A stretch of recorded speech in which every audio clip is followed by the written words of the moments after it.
Perkenalkan, nama saya Karna Citra Deliana dengan 3 digit NIM terakhir 218. Di sini saya akan membacakan bab 1 pendahuluan. Yang pertama, latar belakang. Epilepsi adalah penyakit neurologi yang perpindahan sel syaraf otak yang tidak normal. Terjadi secara berulang-ulang dan bisa mengakibatkan gangguan motorik, sensorik, atau fungsi mental. Ditemukan pada semua usia. Jenis epilepsi vokal yang sering ditemukan pada orang dewasa adalah epilepsi lobus temporal. Selanjutnya ada rumusan masalah. Yang pertama, apa definisi epilepsi dan bagaimana epidemiologi epilepsi. Yang kedua, apa etiologi dan faktor risiko epilepsi. Yang ketiga, bagaimana patogenesis epilepsi. Yang keempat, bagaimana kriteria diagnosis dari epilepsi. Yang kelima, bagaimana diagnosis banding dari epilepsi. Yang keenam, bagaimana penata laksanaan epilepsi di primary care. Yang ketujuh, bagaimana cara penanganan dan pencegahan epilepsi. Selanjutnya ada tujuan. Yang pertama, untuk mengetahui dan memahami definisi dan epidemiologi epilepsi. Yang kedua, untuk mengetahui dan memahami etiologi dan faktor risiko epilepsi. Yang ketiga, untuk memahami patogenesis epilepsi. Yang keempat, untuk memahami kriteria diagnosis epilepsi. Yang kelima, untuk memahami diagnosis banding dari epilepsi. Yang keenam, untuk memahami penata laksanaan epilepsi di primary care. Yang ketujuh, untuk memahami penanganan dan pencegahan epilepsi.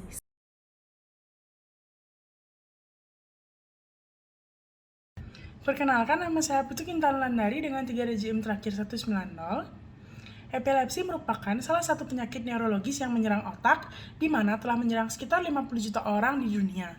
Di Indonesia sendiri, kasus epilepsi terbilang masih cukup tinggi, di mana pada setiap tahunnya terdapat 50 per 100.000 penduduk mengalami epilepsi.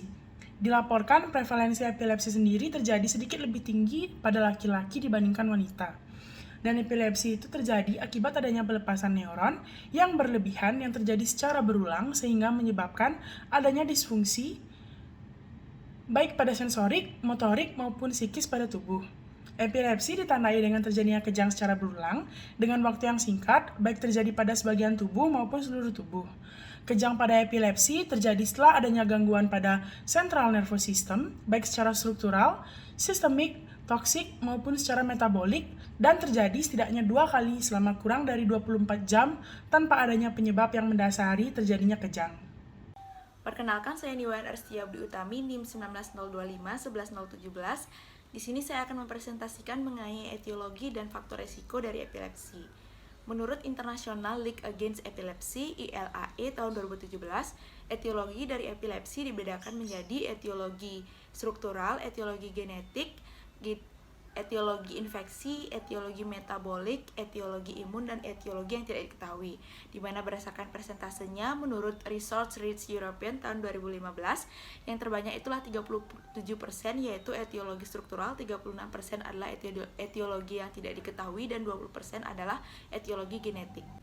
Adapun etiologi struktural itu terjadi karena adanya abnormalitas pada struktur maupun defek struktural yang meningkatkan terjadinya epilepsi, sedangkan etiologi genetik itu yang bersifat idiopatik yang merupakan hasil langsung dari terjadinya mutasi genetik. Dan yang ketiga itu ada etiologi infeksi yang biasanya disebabkan oleh infeksi baik dari bakteri, virus, jamur maupun parasit, di mana mekanismenya itu merupakan efek langsung dari terjadinya kerusakan pada jaringan saraf di otak dan terjadinya pelepasan toksin dan juga inflamasi. Selanjutnya, etiologi metabolik disebabkan oleh adanya kegagalan organ, yaitu seperti ginjal, pankreas, dan juga hati, yaitu adanya kekurangan nutrisi, lalu DM tipe 1, obat-obatan eksogenus, dan juga racun. Sedangkan pada etiologi imun itu disebabkan karena adanya aktivitas langsung yang berkaitan dengan autoimun atau penurunan dari antibodi, serta adanya kerusakan pada sel saraf yang dimediasi langsung oleh adanya autoimun. Dan yang terakhir yaitu etiologi yang tidak diketahui, yaitu etiologi karena memang tidak diketahui penyebabnya sehingga tidak bisa dilakukan diagnosis secara spesifik. Perkenalkan, nama saya Krisanti Valentin Margarita dengan 3 digit NIM terakhir 043. Selanjutnya saya akan menjelaskan terkait patogenesis dari epilepsi, di mana epilepsi itu sendiri dikaitkan dengan mutasi pada gen yang mengkode protein saluran ion yang mengakibatkan hipereksitabilitas neuron. Epilepsi ini terjadi akibat adanya eksitasi yang berlebihan dan inhibisi yang lebih sedikit. Eksitasi berkaitan dengan neurotransmitter glutamat yang memiliki dua reseptor, yakni reseptor AMPA sebagai reseptor ionotropik dan NMDA. Peningkatan dari regulasi reseptor glutamat atau konsentrasi dari glutamat ekstraseluler dapat menyebabkan hipereksitabilitas akibat dari ion-ion positif seperti kalsium dan natrium yang masuk secara berlebihan, sehingga terjadi depolarisasi paroksimal. Sebaliknya, inhibisi berkaitan dengan neurotransmitter GABA yang berpotensi menghambat presinaptik dengan hiperpolarisasi dari neuron.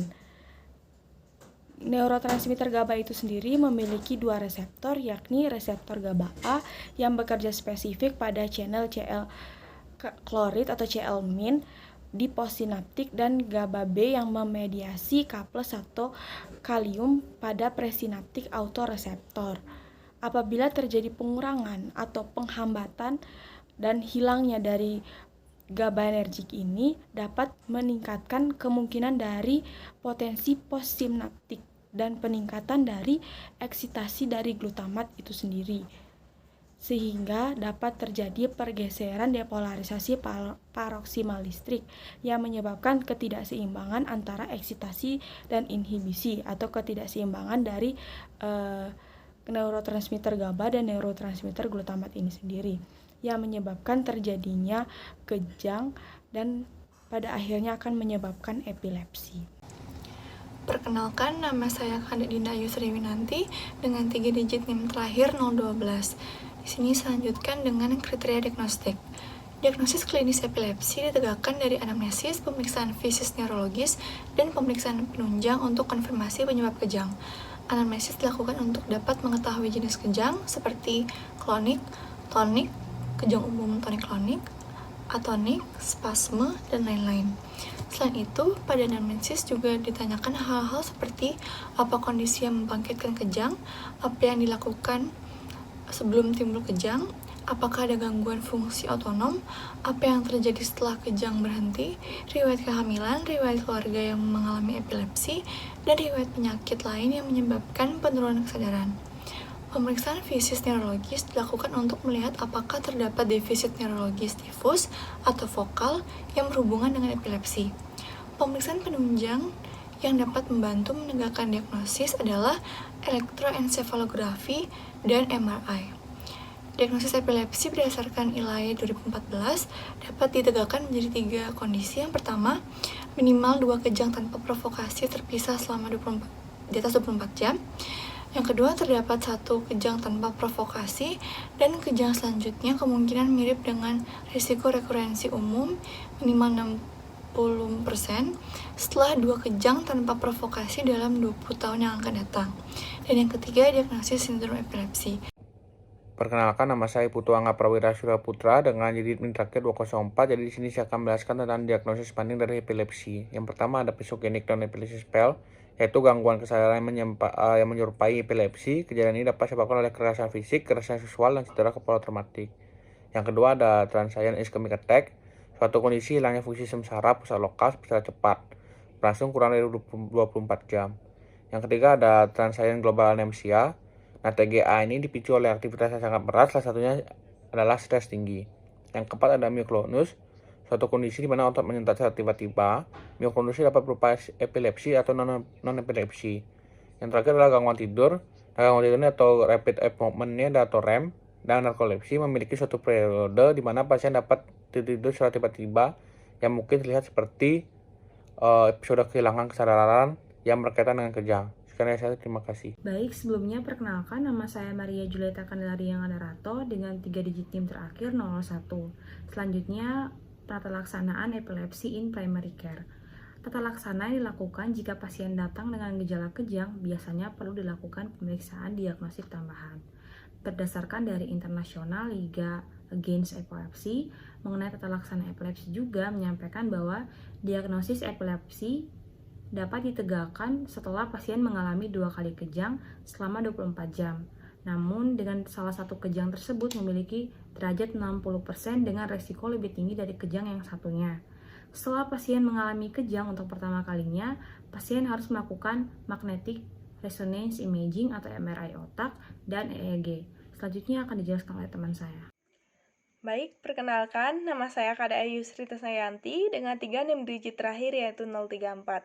Di sini saya akan melanjutkan mengenai presentasi, yaitu mengenai penata laksanaan. Yang pertama yaitu penata laksanaannya bisa melalui EEG atau elektroensefalografi.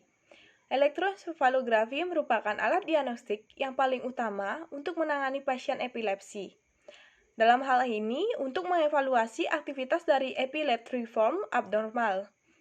Nah, untuk pemeriksaan elektroensefalografi ini dikombinasikan dengan pemeriksaan imaging seperti misalnya MRI yang kemungkinan dapat membantu untuk mendeteksi etiologi terjadinya epilepsi dari refraktor. Keadaan seperti ini penting untuk membantu menentukan pengobatan yang lebih baik dan meningkatkan prognosis dari hasil epilepsi. Perkenalkan, saya Rizat Hisam Suteja dengan NIM 19025111116. Untuk anti-epileptic drugs merupakan tata laksana utama pada epilepsi. Pilihan awal pada terapi yang baru terdiagnosa adalah dengan pemberian monoterapi AED generasi pertama. Sedangkan AED untuk generasi kedua lebih dianjurkan penggunaannya sebagai terapi tambahan. Contoh obat AED adalah seperti phenobarbital yang indikasinya adalah kejang neonatal. Lalu ada valproic acid atau asam valproat yang indikasinya adalah semua tipe kejang. Jadi ini adalah obat yang broad spectrum. Penyakit bipolar, migrain juga boleh. Lalu ada phenytoin yang indikasinya adalah kejang vokal, kejang tonik-klonik umum, dan lainnya. Baik, perkenalkan nama saya Putu Gangga Puspita Dewi dengan 3 digit NIM terakhir 130. Prognosis epilepsi bergantung pada beberapa hal, diantaranya adalah jenis epilepsi, waktu pengobatan dimulai, keketatan dalam mengonsumsi obat, serta faktor penyebab dari epilepsi. Sekitar 70% orang dengan epilepsi mencapai kontrol kejang yang baik dengan menggunakan obat-obatan, tetapi 30% sisanya kejang berlanjut meskipun telah menggunakan obat-obatan. Batasan remisi dari epilepsi adalah 2 tahun bebas serangan setelah dilakukan terapi. Pada pasien yang telah mengalami remisi 2 tahun, harus dipertimbangkan untuk diturunkan dosis dan penghentian penggunaan obat secara berkala. Batasan lain yang juga digunakan untuk menggambarkan remisi adalah pasien bebas serangan minimal 6 bulan dalam terapi obat anti-epilepsi. Setelah tercapai bebas serangan selama lebih dari 6 bulan atau kurang dari 2 tahun dengan terapi, maka perlu dipikirkan untuk menurunkan dosis secara berkala sampai kemudian obat dihentikan. Baik, saya Purwakesana Paramana Putra dengan 3 digit terakhir yaitu 019. Di sini saya menjelaskan mengenai pencegahan dari epilepsi. Adapun pencegahan epilepsi dibagi menjadi 2 secara umum dan untuk menghindari SUDEP atau Sudden Unexpected Death in Epilepsy. Untuk pencegahan secara umum didasarkan atas penyebabnya. Yang pertama pada kondisi pre dan perinatal injury biasanya diatasi dengan perawatan perinatal dan juga intrapartum yang adekuat. Kemudian jika terjadi infeksi pada central nervous system diatasi dengan deteksi dan penanganan dini, kemudian perubahan lingkungan untuk mengurangi pajanan serta imunisasi pada kelompok-kelompok yang berisiko. Kemudian yang ketiga, traumatic brain injury atau TBI biasanya dikaitkan dengan adanya benturan ataupun gaya yang cukup kuat karena misalnya jatuh maupun kecelakaan lalu lintas, maka diperlukan peningkatan keamanan saat berkendara. Dan yang keempat, epilepsi akibat stroke dapat dicegah dengan menghindari faktor risiko kejadian cerebrovaskular seperti merokok, hipertensi, hiperlipidemia, sindrom metabolik, dan jika sudah terjadi CVA, maka dilakukan terapi yang cepat dan juga efisien. Untuk pencegahan SUDEP-nya dapat dilakukan dengan 5 tahap. Yang pertama, menurunkan risiko kejadian kejang tonik-klonik dengan melakukan rujukan secara tepat waktu dan evaluasi presurgical khususnya pada pasien-pasien yang mengalami lesional epilepsi karena kegagalan pada saat operasi dikaitkan dengan peningkatan risiko dari SUDEP.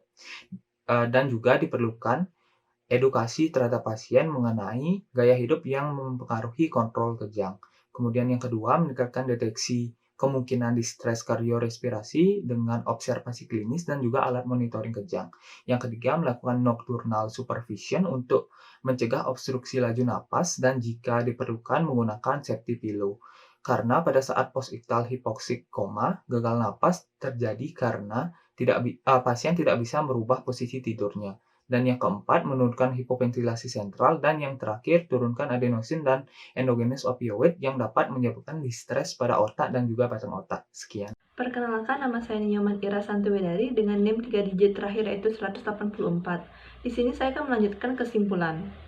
Epilepsi merupakan penyakit neurologis yang menyerang otak, menyebabkan terjadinya kejang secara berulang dengan waktu yang singkat. Etiologinya ada etiologi struktural, genetik, infeksi, metabolik, imun, dan etiologi yang tidak diketahui. Terjadinya epilepsi dikaitkan dengan mutasi pada gen yang mengkode protein saluran ion yang menyebabkan hipereksitabilitas neuron. Diagnosis klinis epilepsi ditegakkan melalui 3 kondisi. Yang pertama, yaitu minimal 2 kejang tanpa provokasi terpisah di atas 24 jam, 1 kejang tanpa provokasi dan kejang selanjutnya setelah 2 kejang tanpa provokasi dalam 20 tahun yang akan datang, serta diagnosis sindrom epilepsi. Untuk yang selanjutnya yaitu kejang yang tidak terkontrol dalam 3 bulan pertama pengobatan, itu akan diberikan pengobatan tambahan dan kemudian dievaluasi 3 bulan berikutnya. Apabila menjadi kejang terkontrol, beri obat kombinasi sampai 3 bulan ke depan. Apabila tidak menunjukkan respon atau respon buruk, rujuk ke pusat pelayanan kesehatan. Untuk diagnosis banding epilepsi yaitu ada psychogenic non-epilepsy spell, transient ischemic attack, transient global amnesia, myoclonus, serta gangguan tidur. Untuk prognosis dari epilepsi itu tergantung pada jenis epilepsi, waktu pengobatan, ketaatan dalam mengkonsumsi obat, serta faktor penyebab dari epilepsi. Dan yang terakhir yaitu pencegahan dari epilepsi dibagi secara umum dan juga sudden unexpected death in epilepsy. Untuk sarannya, perlu adanya pencarian sumber lebih banyak lagi terkait dengan penata laksanaan epilepsi yang dilakukan di primary care untuk membantu dalam penanganan maupun pencegahan dari timbulnya epilepsi.